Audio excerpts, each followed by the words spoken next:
Managing money as a couple can be challenging, but with the right plan, it can also strengthen your relationship and make for a brighter future. So, how can couples navigate their finances smoothly? Central Pacific Bank's Kailua branch manager, Melissa Ilutiza, is here to explain. Aloha and good morning, Melissa. Thank you so much for stopping by with us. Good morning, Sam. Thank you so much for having me today. What are some of the benefits of having a joint bank account? Some of the benefits of having a joint bank account is sharing and blending your finances together. I know that it can be daunting, sort of combining your finances and sort of having that exposure as a couple, but it could really potentially, as you mentioned, strengthen your relationship. Shared budgeting is something that is great where you can combine your income and your expenses together and then just sort of streamline the process for day-to-day activities.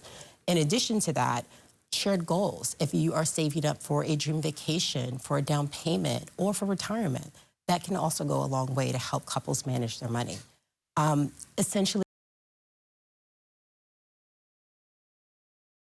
open and healthy dialogue about it can really help make sure that both partners are okay with moving forward with the process. Yeah, that's great relationship advice right there. How do couples sign up and manage a joint account? That's really simple. At Central Pacific Bank, it's really easy to set up and manage your bank account with us. We have accounts tailored specifically for couples. For example, if you were to get our joint checking account, we can help you with the online tools and have you 24 access to mobile and online banking. You can manage your finances in real time. Also, the setup is really easy. All you have to do is first you want to decide which kind of account fits your lifestyle, whether that's a checking account or whether that's a savings account. Then you want to make sure you have the required documents, such as valid identification. That could be a driver's license or a passport. After that, you want to sort of agree on the rules as a couple. You want to make sure that you guys are both on the same page about how you're going to handle withdrawals, how you're going to handle spending budgets, and large purchases. So once you sort of come to an agreement, then you want to go ahead and move forward. After that, it's about checking in with each other, making sure that you guys are still on the same page and the plan that you put together still makes sense for that day and time.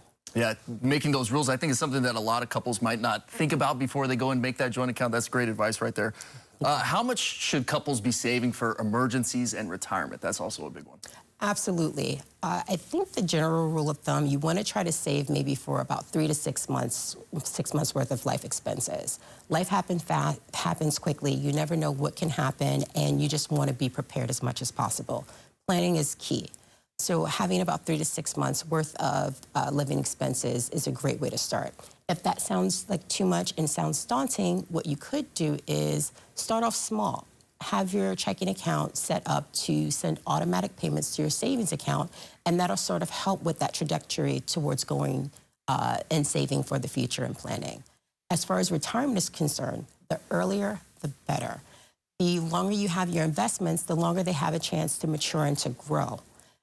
Also, too, a 401k plan with an employer match is free money. That's something you really want to take advantage of. At Central Pacific Bank, we do offer traditional and Roth IRAs. We also have CPB Wealth Management, and we do also have Central Pacific Bank Investment Solutions if you're more interested in managed portfolios. How can a bank help couples manage their money effectively? So we can help you manage your money more effectively with our accounts, products, and services. So for instance, we do have, again, accounts tailored to fit couples' needs, whether that is a checking account, a savings account, CDs that can help you sort of grow your finances together. In addition to that, we have so many tools, online tools right at your disposal. So we have our mobile banking and our online banking that you can access 24/7. In addition to that, on those apps, you have budgeting tools. You have calculators that you can use to help you set up and make those plans. We also have various array of account options that you can also use to help you make those big financial decisions. Yeah, those technology tools are so beneficial. How should couples approach dividing the household expenses within the household? That is a great question also. Again, healthy dialogue and communication is key in this area. You want to have a conversation about what fits best for you and your lifestyle. There is not a one-size-fits-all approach to this. Some couples might like to have a straightforward system where they do a complete 50-50 split.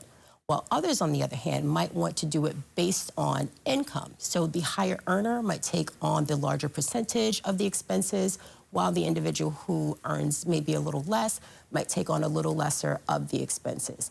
It's all about having that conversation and finding what fits right for you.